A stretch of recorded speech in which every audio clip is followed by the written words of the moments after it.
All right, everyone, welcome back into another NBA DFS video. Have the Saturday slate here for you guys. Interesting slate because we do have NFL going on right now.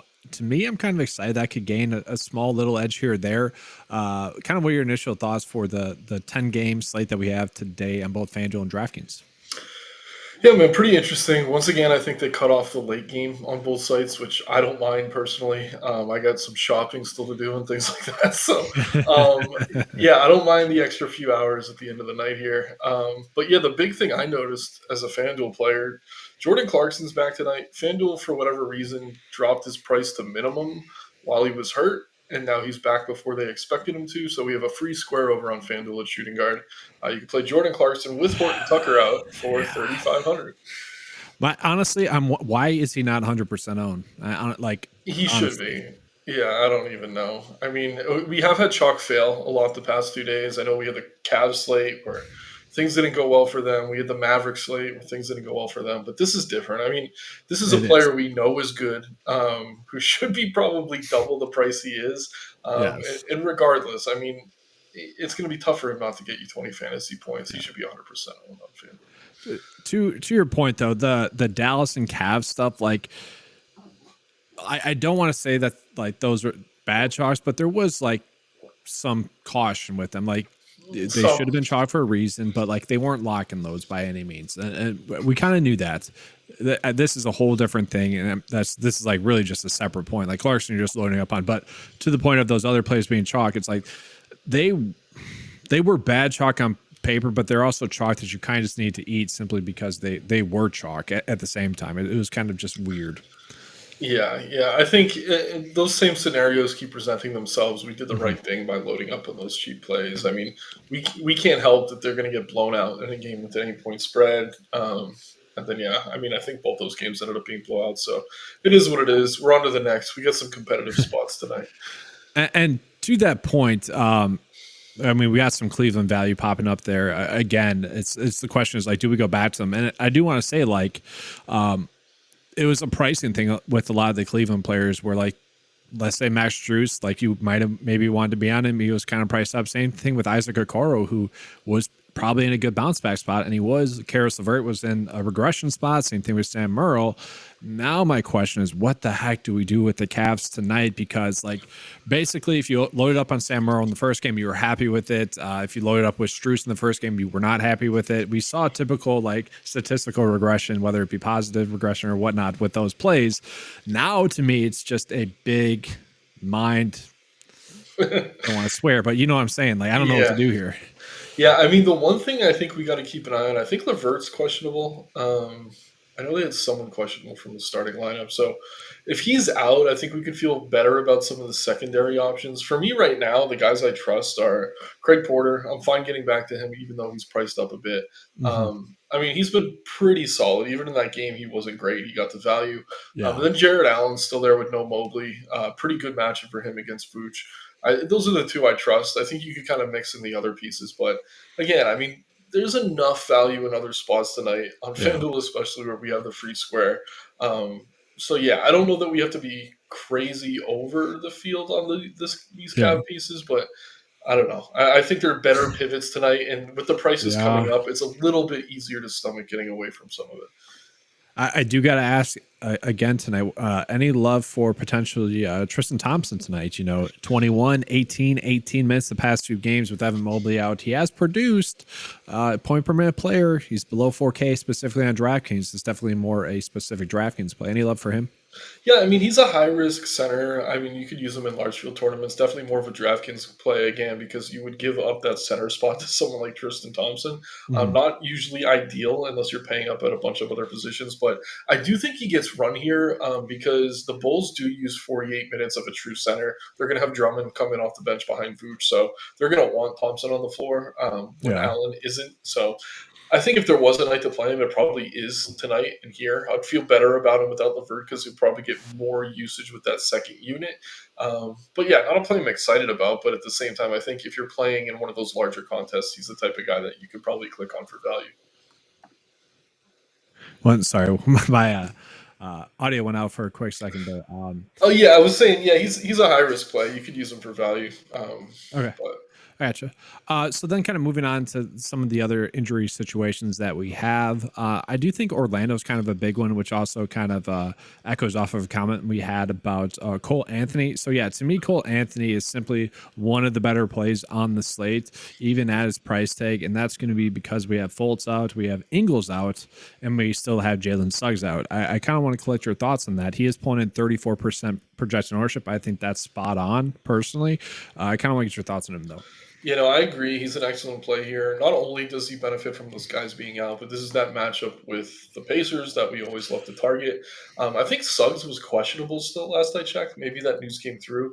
Him being out would definitely make me like Cole Anthony even more, but I do think he should be one of the more popular guard plays on the slate. Again, the matchup's outstanding. So even just having Fultz out, I think is enough to get to him with confidence.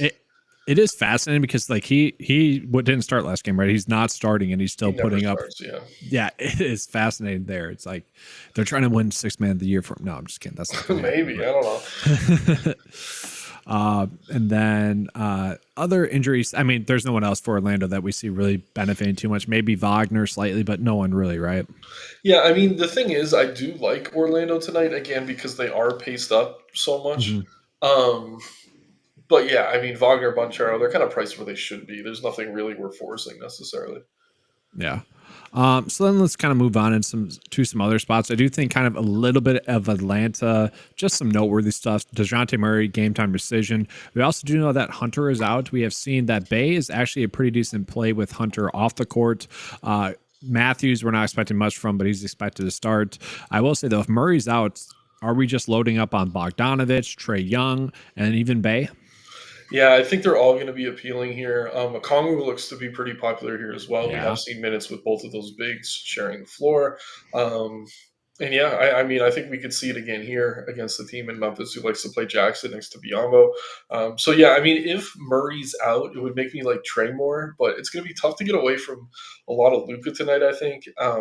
So the other guys that benefits, you brought up Bay. I think he's solid, but really, really would like Bogdanovich, especially if Murray is out. That'd be one play I'd be definitely trying to get over the field on. And sometimes the ownership doesn't get there on Bogdan because kind of similar to Cole Anthony, he doesn't usually start. But yeah, I mean, all those guys are going to benefit. And this is a good matchup here against Memphis. I'm kind of surprised that like he is someone that has been going off, just went off last game against Miami, who sure their starters, maybe Jimmy Butler not being there, but still went off. I mean, he's not too chalky, only 7% owned and 6.7. Like he has been consistent. I'm a little bit shocked at the chalk. I would have imagined that would have been double that, honestly. Just without looking at it, I would have thought that. No, I feel that. So kind of moving on into some other injury situations. You mentioned Jordan Clarkson's back. Nothing too much noteworthy for Utah, but I do think it's again, we should echo the point that Jordan Clarkson on FanDuel, you absolutely want to be playing. Are we going to touch him at all on DraftKings? Everyone seems to be off of Utah on DraftKings. Yeah, it's a terrible matchup for them, and they're all healthy, and they're all kind of overpriced because they've had a bunch of guys out. No Horton Tucker tonight is going to help the usage of some of these starters, but you're not going to want to pay almost $8K for Sexton or just over $7K for Clarkson in his first game back. Laurie, a little bit pricey as well, so I don't know. It's just not a good matchup for them. And again, as they get a guy who takes up a lot of usage back, we're going to have to wait until those prices adjust to really want to get there. But yeah, the FanDuel price is just ridiculous. Obviously, he's a free square, for lack of a better phrase, I guess. Yeah.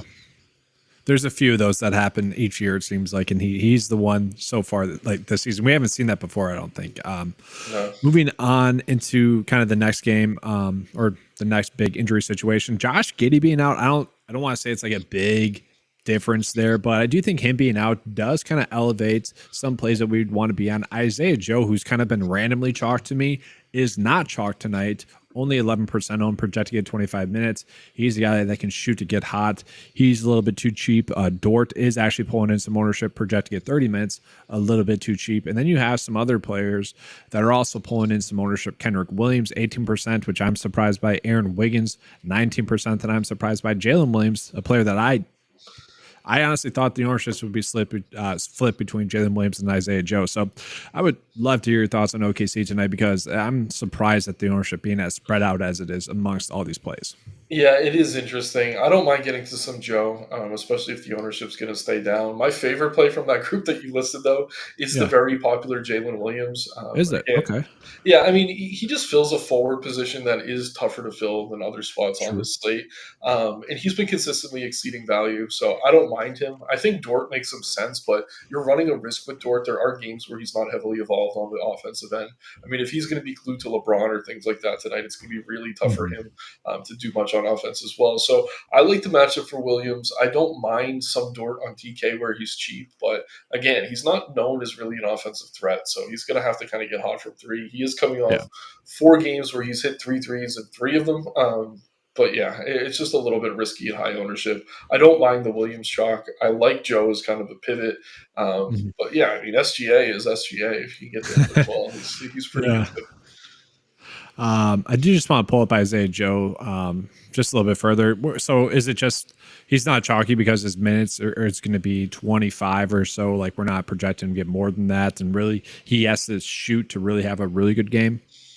Yeah, he's been a little bit cooler lately. He started the Mhm. season, I don't know if it's still true, he was like the highest percentage three-point shooter in the league Yeah. for a while. I think he's come back down to earth a bit. People are seeing that regression, but I mean, this is the type of spot. If this is going to be a high-paced game, it's going to be competitive, and it gets into the 240s as far as total points. He could definitely hit value pretty easily, so I'm fine getting to him. But again, it's definitely more of a high-risk kind of tournament type play. Wouldn't Yeah. be playing him in cash necessarily. So moving on to like kind of the next biggest game in terms of injury news, I do think it's Dallas. Unfortunately, and I say unfortunately, the Minnesota Sacramento game, I believe it's not on the main slate, and Mhm. Towns is out in that game, so maybe some showdown appeal there. But yeah, looking at Dallas here, we do know that Kyrie's out, Josh Green's out, and Derek Lively is out. So we could potentially be looking at Raquan Holmes. We could be looking at Grant Williams. We could be looking at Prosper, who had a good game yesterday. I think everyone's trying to get to Luca. What are your kind of thoughts? What are your kind of priorities for Dallas tonight? It's really just Luca for me. I like Luca a lot here. I wouldn't mind landing on Exum. Mhm. But yeah, after last night, maybe it's just recency bias, but it's tough to trust these Yeah. guys. I mean, the front court situation, too. I hate Dwight Powell. I never play him. I did like what I saw from Maxime Prosper and Holmes, but I don't know that we can rely on that moving forward if that's going to be something we can see consistently because you got to remember how many guys were out last night when they Yeah. got all those extra minutes. Prosper's minutes came in the blowout for the most part. So as much as I like what I saw from him, I don't know that we can count on it moving forward until Jason Kidd has him in the Mhm. rotation consistently. But Luka's Luka, and this is a great matchup. The Spurs defense is really nothing to fear. Dallas hasn't been playing great. I can see this being a competitive game. So yeah, this is a great Luka spot in my opinion. If you had to choose one of the centers, because it's a pretty good matchup going against the Spurs, I do like the price tag on home still. The minutes have been very difficult to trust for really all of them, and they're going to have to play bigs against the Spurs tonight. Any love for Holmes? You got 22 minutes last game. Again, blowout and whatnot. Tough to really gauge who we want to be on there. I'm just to me, this is a spot that we probably do want to have a piece of somebody. Which one of the centers would you want the most of? For me, it would be Holmes. I think, especially on DK, where he's way cheaper. I just Yeah, never yeah. played Dwight Powell. He's not drawing ownership right now, but he usually gets overowned somehow by the time the slates lock, and he does nothing. He's like gonna play 20 plus minutes and get single digit fantasy points. Mhm. So I'd rather risk it on Holmes and maybe take a zero, just knowing that he actually has some upside. I don't think Powell even has upside, so I'd rather. If I'm going to make that risk and play a Dallas big, I want one that can actually pay off for me. Yeah. And I mentioned that because it is a good matchup. Mhm. Let's get into a couple of questions here. Do you like De'Aaron Fox? That's what I'm going to ask you that. I don't know my feelings on Fox tonight. I mean, here's the thing. I don't think he's on the slate. I don't think he's on either Oh, main that's right. slate. That's right. Yeah, I started building for FanDuel. I noticed the Gosh. last game was 8:30. So yeah, if he's not on DK either, I don't think you have to worry about Fox. But if you're playing Showdown, I mean, he's probably one of the best players in that Yeah. game. You're not going to want to play the bigs as much against Rudy. I think Towns is out tonight, but yeah, Yeah. we don't really have to deal with that game, fortunately. And then we do have another question. Cade Cunningham tonight. Well, it's more of a statement. He loves Cade Cunningham going against Brooklyn. 1%, 4% owned. I find that interesting. I loved your call on Jaden Ivey the other night. That was pretty clutch. To me, really, it almost seems like Orlando. Like when everyone's healthy, kind of just all feel like stayaways. Yeah, I mean, the thing is, as bad as the Pistons have been, and like they're looking to set the record for most consecutive losses here pretty soon, Yeah. Cade's been awesome regardless. So I don't Mhm. mind getting to some Cade. I just think it's going to be tough to do when you have Luca a little bit more expensive. When you get Yep. John Morant against the Hawks, or if Murray's out, a lot of people are going to want to get to Trey. And it's like, is Cade going to outscore Trey or Ja? I don't know. He can be a little bit lower because he's not quite priced the same, but Yeah. close that gap is going to be difficult. And the Nets defense hasn't been great, but their backcourt defense isn't terrible with guys like Pippen and Bridges there. So I like Cade. I think you could play him in tournaments and feel pretty good about it, but it's really just tough for me to prioritize him over some of the other pay up guards, especially if some of this news breaks the way we want it to. Yeah. So with that, guys, we're going to pivot on into the guard positions. There's a couple more comments coming in. We'll get to that after this segment. So just sorting it by DraftKings guards here. Ownership wise, Cole Anthony's chalk, Lucas chalk, Craig Porter Jr.'s chalk, Dennis Schroeder's chalk, Sam Merrill's chalk. But when we sort it by DK value, we get a slightly different message. It's SGA's as a priority, Trey Young as a priority. And then let me just sort it by DK main again. Simons is actually pulling in as somewhat of a good play. John Morant, to your point, Exum. And so to me, I'm seeing a bunch of different messages coming here between the value, between the ownership. Maybe we go back to Craig Porter. And then to me, it seems to be a toss up. Maybe Cole Anthony, I'm finding in that chalk. But kind of what are your starting points for this guard spot tonight? Yeah, it's really a lot of Porter and Cole Anthony for me. Obviously, we don't need to keep talking about Clarkson on FanDuel, who they Yeah. forgot to price up. But yeah, I mean, Porter should be fine here. Again, they're very thin in the backcourt. This isn't a difficult matchup against Chicago, who really isn't good on defense right now. And then Cole Anthony, I saw someone comment that Suggs was ruled out earlier. I appreciate you correcting me if I'm wrong on that. But yeah, I mean, he's too cheap for the upside. Again, massive pace up spot. Orlando plays as slow as almost any team in the league. They're taking on one of the fastest teams in the league. They're going to have to be running and gunning here, which actually does play well to Cole Anthony's game. So love Cole Yeah. Anthony and Porter's chalk. Those are the only two pieces of chalk I feel great about. I mean, Yeah. Luca, if he's chalk, I do feel great about that as well. But like, I don't know that you need to get to Schroeder. It is a good matchup for him. Sam Merrill, I mean, he's popular on DK because he's cheap. We saw what he can do and what he can't do at times as well. So at high ownership, I'm pretty comfortable getting away from that. But yeah, there's a lot of good payups tonight. So I think I'll eat some Porter and Anthony as value and then kind of mix in the studs as much as I can. So I do think Merle is definitely interesting. If he were to sit, I mean, he I hasn't don't. even been starting with like all these guys out. So like, I guess if Levert's out, Levert doesn't even start. So I don't know that Yeah. he's going to start no matter what. Well, but Merle's questionable as well. So like, Uh, I don't know. I think that would okay. just benefit Craig Porter the most, honestly. Like I don't see that helping or hurting anyone else. Okay. And so it's a weird situation with Cleveland tonight. To your point, it's like maybe some Allen Porter you feel good about, and then everyone else is just like we'll see. It's just a Yeah, weird spot. definitely. But yeah, it's that him being questionable and it not being the first game could drive his ownership down a little bit come lineup lock time. Like I wouldn't be surprised to see that come down. Yeah, definitely. It's just weird. Again, FanDuel, yeah, we already mentioned Jordan Clarkson. I mean, Yahoo even got it right tonight. We typically don't see that. Oh yeah. That's I'm funny. looking at sorted by the OF index. Really, the only standout in terms of pricing is maybe Jamal Murray. He's 3% owned. Like discrepancy when you're sorting by OF index, what pops out? Maybe that. Maybe that's really it. I mean, then you got Axum Cole Anthony. So very tight slate.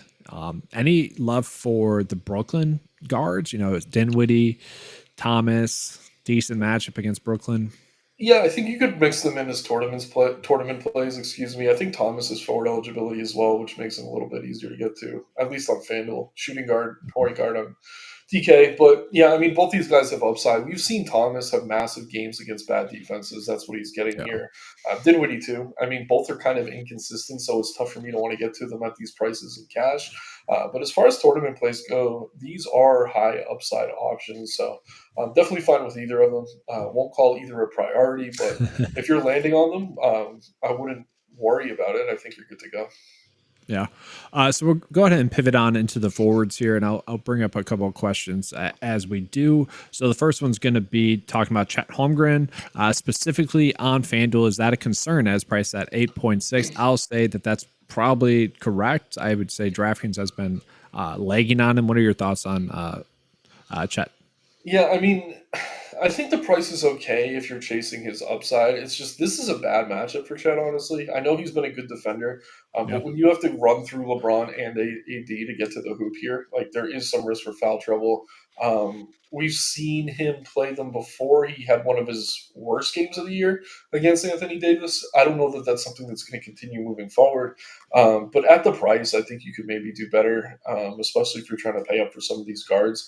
You can maybe fall into the mid range at center. But I don't know. If you're landing on him as like a last piece in a large field tournament, fine.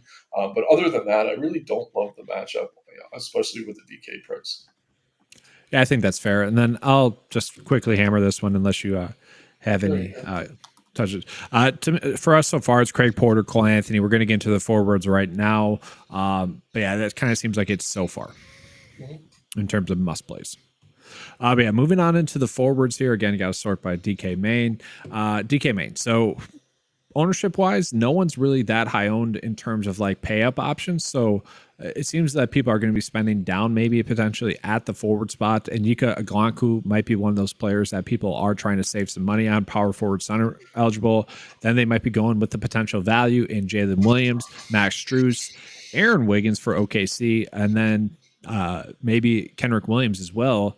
There's some OKC value that people are trying to get to.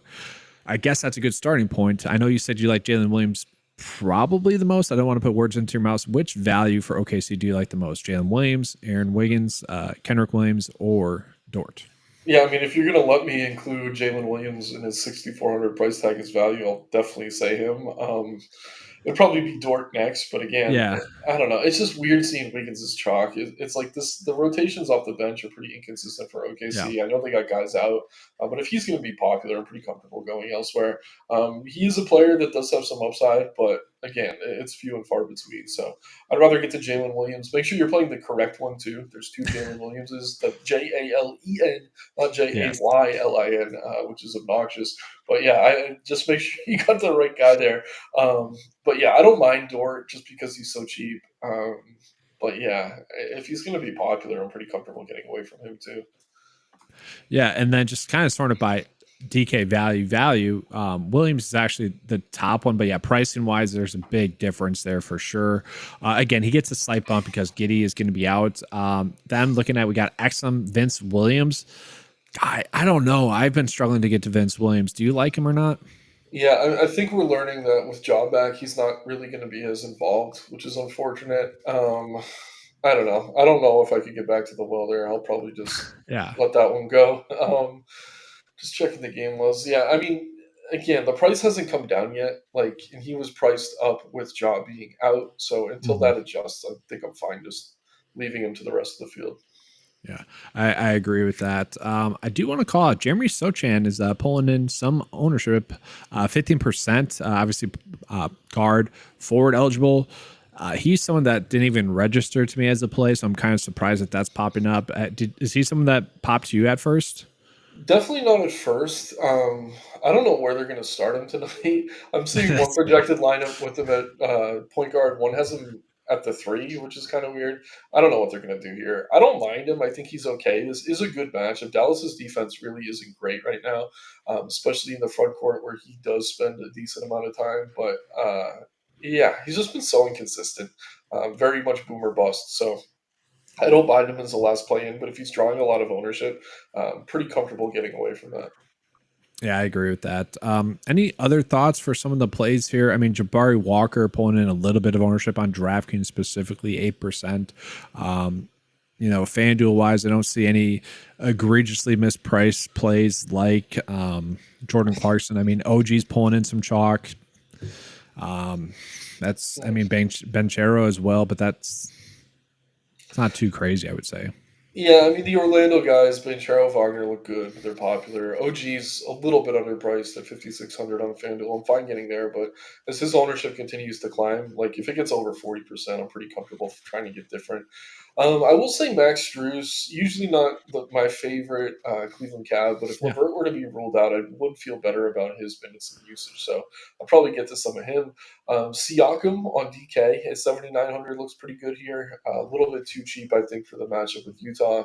Um, but yeah, man, forward's tough tonight. I do want to bring this up though. I think Rozier, last I checked, is questionable. If he were to be ruled out, Brandon Miller would become a very, very solid forward play. Already kind of borderline tournament viable, but with Rozier out, I think he'd probably lead the team in usage. So he'd be very appealing. I know they also have Hayward and Bridges, but the cheapest of that group's Miller. And I don't know, there's some risk, I guess, for blowout against Denver if Rozier's out. So for Yeah. me, Miller would be the guy. So just keep that in mind as we wait for that news. To me, my first thought would actually be PJ Washington, but to your point, there is blowout risk, and if there's blowout risk, then Brandon Miller would still probably get run, and so Right. probably the safest. Yeah, I like that approach actually. And I mean, that's interesting. Ish Smith maybe, but I've been wanting to play him. That's a bias thing there. It just hasn't happened yet. So let's go ahead and pivot on to centers. We just did get a question about Nick Richards, so that's all it is Nick Richards question marks. I don't know. Kind of what are your thoughts on Nick Richards? Yeah, I mean, I don't mind it. It's not the best matchup, obviously, against Jokic here, but he has been their center with Williams out. The minute's a little bit inconsistent, so he's kind of like boomer bust, and the price came up on him, actually. He's 6,100 now. So the more I talk about it out loud, I think the less I'm actually interested in him. Yeah, I think we do have other options in that range that we could probably feel better about. Really like Claxton on DK at 6,600, only yeah, 500 more. He's going to look really solid there. Jakob Podol's minutes also been kind of inconsistent, but he's cheaper than Nick Richards in a much better matchup. I think he's a pretty decent pivot for you there as well. And then you have both of those guys for the Hawks. I know Capella's more expensive, but Okongwu is cheaper than Richards. These are all guys I'm just comparing to Richards directly. I think they're all a little bit more appealing at a similar price point. But I wouldn't yeah. fault you. It's like we know he has the upside, but are we going to get that upside against Jokic? Probably not. And the price has come up too, so there's a little bit less meat on the bone. I like that call, and just looking at it based off his salary, yeah, Claxton I would rather get to, and Noggin Pearl as well. And then you got the chalky and Nika Gonku, a little bit cheaper. It just feels safer to play him. Looking at the ownership for this position, yeah, Nganku, and then it's Chet Holmgren. Kendrick Williams again for DraftKings, Siakam, a little bit chalk. Nick Claxton, I'll ask you a question about Nick Claxton in just a second. Bagley on FanDuel is kind of chalk. $500 cheaper there. I think that makes sense. AD a little bit chalky there on FanDuel. But yeah, Claxton. Okay, I think both of us have kind of been quietly hyping him up a decent amount, or maybe you've been hyping up not so quietly. But uh, I feel like there's a little bit of recency bias with his ownership, having a good game last game, and now he has a very good matchup against Detroit. Is that what it is, or is it just this is a good matchup? Maybe people missed out on it yesterday, and they do want to get on him, but it is the correct play. I just think he's the correct play. I mean, Detroit's front court is going to be terrible tonight with Stewart and Mhm. Bagley there, and then they bring in Wiseman. He's really not slowing anything down either. I'll say this though: if you're looking for a really sneaky play, Day'Ron Sharp's actually been hitting value consistently. I mean, look at the game logs. I mean, he's played 16 plus three in a row, 30 points, 40 points respectively his last two games played. If this were to blow out, he'd probably stay on the floor. So Sharp, I mean, we're talking about some of these other backup centers, guys like Tristan Thompson, maybe Andre Drummond. I think Sharp's probably a better option than that group because there is a way this game gets out of hand, and if it does, he is someone we've seen play into the fourth quarter regardless. So, yeah, I love Claxton here. I think he's an excellent play. Really like the matchup. I just think he's a bit too cheap. Yeah. And then if you want to get weird with it, Sharp isn't a bad pivot. Yeah. I don't mind that call. I did just look at his minutes. I'm a little bit shocked that he did only played less than 20 minutes because I'm one that will watch the Gamecaster box score, and he was just Yeah. checking or getting a lot of stats filled up there. So And I'll admit, I was an anti Day'Ron Sharp guy when he came in for the Nets, but I don't know yeah, what it is. Sean Marks is like an eye for centers. Like he brought in Allen, he got Claxton. Sharp suddenly looks like a good play, and they have Clowney in the G League, who I think has some upside too. So I don't know what it is about Sean Marks, but he has a good job finding these centers at the end of the draft. Yeah. Any other centers here that you really love? Because the ownership again seems to be kind of spread out, sorting it by DK value. Jakob Poeltl pops up, but those are the plays that we already mentioned are the ones that are popping up. Are there any other ones that maybe we didn't mention? Obviously, the pay ups. You got Jokic, you got AD. Typically speaking, if you can afford to pay up for them, you want to do so. Wemby is definitely cheaper as compared to FanDuel, as is Chet Holmgren. The issue is I feel like those two plays are difficult to get to. I don't know. Like, what are your kind of closing thoughts for the center spot? Yeah, I mean, I would like Wemby, but Pop keeps pulling his minutes. Like, I can't trust him right now. Like, in the second half, he played like, I don't know what it was. He played a 10-minute stint and then like nothing else in the first half against the Bulls. Can't make any sense of what Pop's doing with him. So, I don't know. I'm hesitant, even though he is upside. Again, I don't like the matchup for Holmgren. The price on AD is heavy, but the ownership's low on DK, I think, because you could very easily get to Joker for just a little bit more. But Yeah. Anthony Yeah. Davis should smash here against Chet Holmgren. I think he has before. And yeah, I think LeBron's questionable again. If LeBron were to be out, which I'm not projecting him to be, Yeah. he would absolutely go off here. But yeah, he had a pretty good game last time these teams faced. Just know he has upside and low ownership. But yeah, I mean, I'm probably going to be living in kind of that mid range tonight. Some of the guys we mentioned, Jared Allen, I really like. We talked about at the start of the video, Nick Clarkson Mhm. as well, and then Clint Capella and Okongwu. If Okongwu is going to be super chalky, you can pivot to Capella and feel pretty good about it. He's drawing some ownership as well, but that is a little bit of leverage, and it's leverage you can be comfortable with, knowing Capella probably gets more minutes regardless. Now we did get a couple of questions about some other centers and bigs, so I'll just hammer through those and then I'll get into some other stuff. Dean Wade getting any love? I don't think he's getting any love. It's just he had a good game when others did not, and he's okay. Not someone Yeah, I think we want to get to at 5.2 though. yeah, the price is tough on him, and like he has been a little bit better than I expected he would be. But again, it's just at that price. Do you really want to play him? If he's your last guy in, fine. I would rather play a Coro, who's priced the same. I think he is both forwards on DK. Um, but yeah, I don't know. I just don't feel great about Dean Wade personally. Yeah, I agree with that. It's just difficult. And then Clint Capella on FanDuel as a play. Man, it's so tough to trust Capella just in general because the minutes aren't there and he's just not really showing us that he can outproduce his prices on a consistent basis. Yeah, I mean, he had a terrible game against Bam last time, but I think other than that, he's been okay. I mean, the thing is, like, I don't know. You're either paying all the way up tonight, or you're kind of floating around that mid range. Like I mentioned, Jared Mhm. Allen, who I really like. I don't know. Joe Val looks pretty good here with Larry Nance still out. There's other options in that price range, but if you want to play Capella, I think it's fine. Again, pretty good matchup against the Memphis front court that's anchored by Bismack and Jackson, who's dealing with the wings most of the time. So I don't know. I'm fine with Capella, but I do think there are other options, guys like Jared Allen, who I'd rather get to. Okay. And then just I'll show we got Wendell Carter got a question about minutes, 25 minutes there. So we got Scott saying that Bruce Brown is out for the Pacers, which definitely does shift maybe a little bit of potential minutes, maybe Matherin a little bit. Maybe would McConnell get a slight bump? I don't think so. No, because No. Nemhard's back, Oh which yeah, yeah. hurts McConnell. If Matherin starts, I think you could probably get to more Matherin. But here's the thing: as good of this is a matchup for Orlando, it's not a great matchup for the Pacers. They're going to be paced Yeah. down. Yep. And the Orlando defense has actually been pretty solid. Um, so yeah, you could maybe get to a little bit of Heald or Matherin. Obi Toppin isn't an insane thought, but can't say I feel great about any of them. Again, in a pace down spot against Orlando.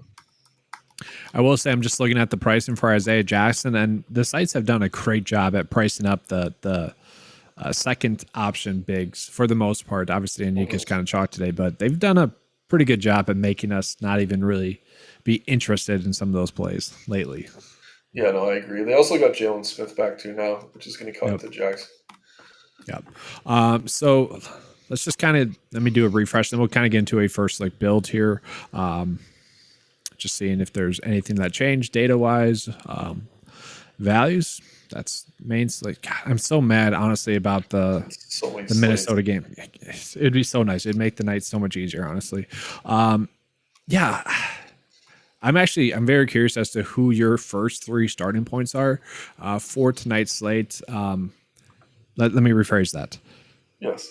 Other than Craig Porter and Cole Anthony, who would your starting points be? I know it's more difficult now. It's definitely more difficult. I think I'm going to go Luka. I'll go Jalen Williams from OKC. Okay. And then I think I need a piece of value. Maybe go, or I don't know. I'll go with my boy Clarkson at center. I think I'm fine. Okay. I actually would I kind of agree with that as well. So it is difficult, I think, to get off of Luka, and I just like Clarkson as price tag. So, let's kind of start with that, actually. Those kind of first 4, if we can make it work, we'll try to make that work. So we'll go Luka. We'll go Porta. Yeah, it's a lot of guards, but we got the spots. So yeah, and that seems to be kind of where we want to go right now. Sounds like Rozier is out, by the way. Is he? That's going to create a little bit of blowout risk there, but it's also going to create a situation where Brandon Miller is going to be appealing, and then maybe we see, Bryce McGowan's get the starting in as a punt who could maybe play some blowout run. And it is a back-to-back for Denver too, so maybe it is a little bit more competitive. Who starts? That's like, is it honestly, if Ish is starting at point guard, do we play him, or is it going to be McGowan's, or is it going to be? I honestly don't know who's going to start at point for them. I'd project it to be McGowan's, but if it is Ish, the play would be Ish. And I mean, Ish, it's just whoever starts. I think it's McGowan's. I guess they also have Boo Knight, who they don't seem to love. But yeah, I would just say whoever starts the point guard, that's your value play. Don't get too cute after that. I do want to mention, though, that does make me want to be on PJ Washington a little bit more. We just saw, and I'm biased because I loaded up on him a lot last year when he wasn't too high owned and not too high priced. He just had a high usage rate with Rozier and Ball off the court. Coming in off the second unit, I still think we're going to see that.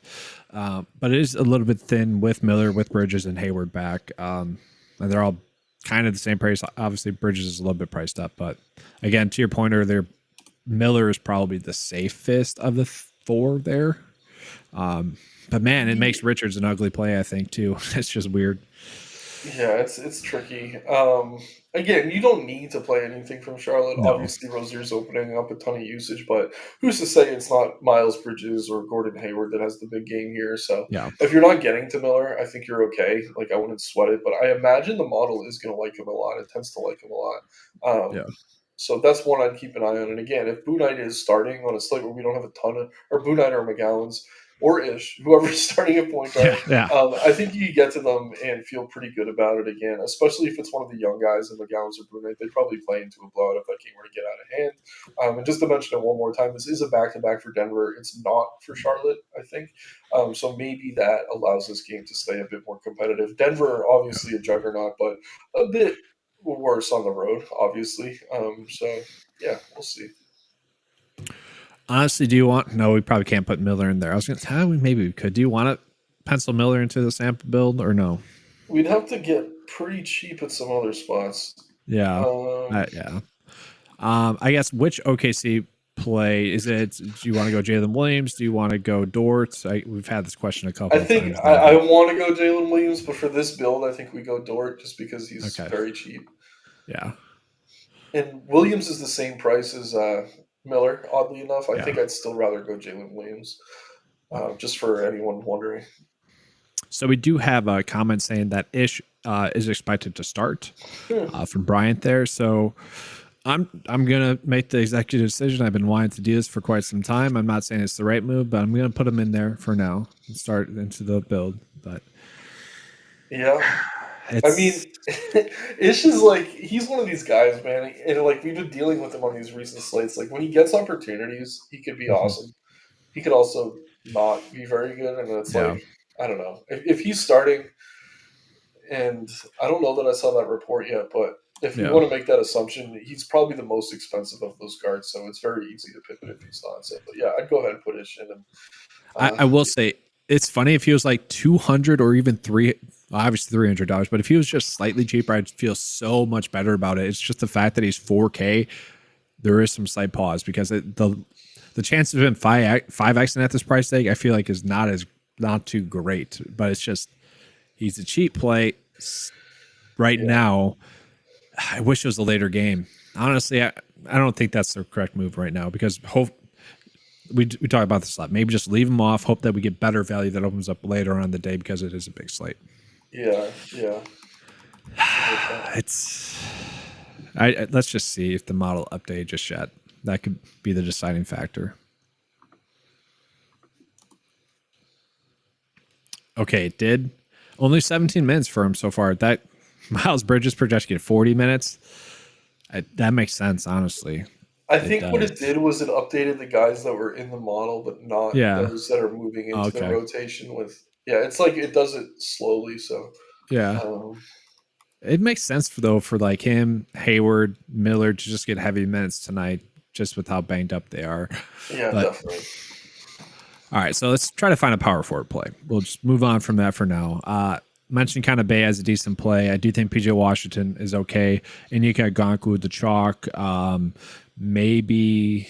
I mean, I don't mind Gonku. I'm trying to see what's cheap though. Like, yeah. Jabari Walker was someone that was a little bit chalk. That is getting some ownership. You got Wiggins there for OKC. That's probably why people are getting to him. We got Jayhawks boy Trace Jackson Davis. Or is it Chuck? So I mean, they both love that kid. He was awesome last night, but he's in another situation against a team in Portland that he could maybe see some extra run. Yeah, he's expensive now, though.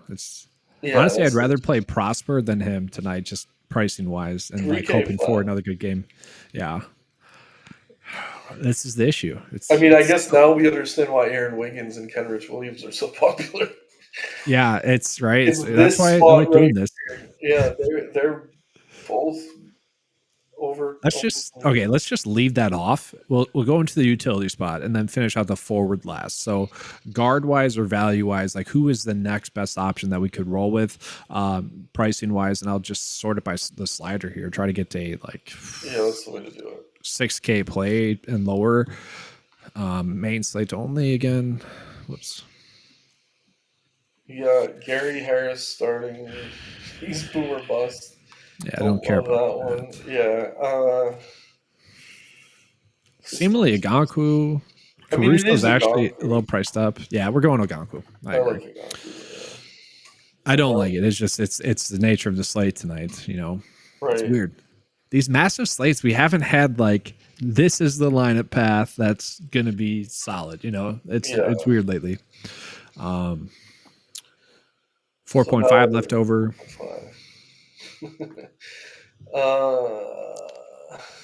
Vince Williams, let's go. That's just like what? I mean, if Merrill plays, maybe we have Isaiah Joe or Carson Wallace for OKC. If we want to pivot off the chalk value and go with one of the guys, maybe take a risk on an Isaiah Joe or a Carson Wallace and just hope they outperform the Williams brothers there. I do like Joe, and then we could go Merrill then. That's not bad. Yeah, okay. And again, I think not many people are going to want to play Merrill after that last game where he had half a fantasy point before he got hurt. So that was brutal. Yeah, man, I had a lot of them. So this works, I think. All right, the chat is popping up right now. Yeah, chat's popping. No waiting. You could go back to TJD. I do think he's okay. And then, Kuminga had a huge game too. They priced him up. He did. I know. It's unfortunate. Cody Martin, first game back tonight. That's interesting. Don't know his minutes, so tough to love him. He's 3K flat. If we knew he was getting run, I'd play him. Yeah, let's just take a peek again, see if this updates. So it did update a little bit. Ish, only 20 minutes. McGowan's 21. Yeah, it's rough. It's rough. It is rough. I don't mind McGowan's though as a value play. Yeah.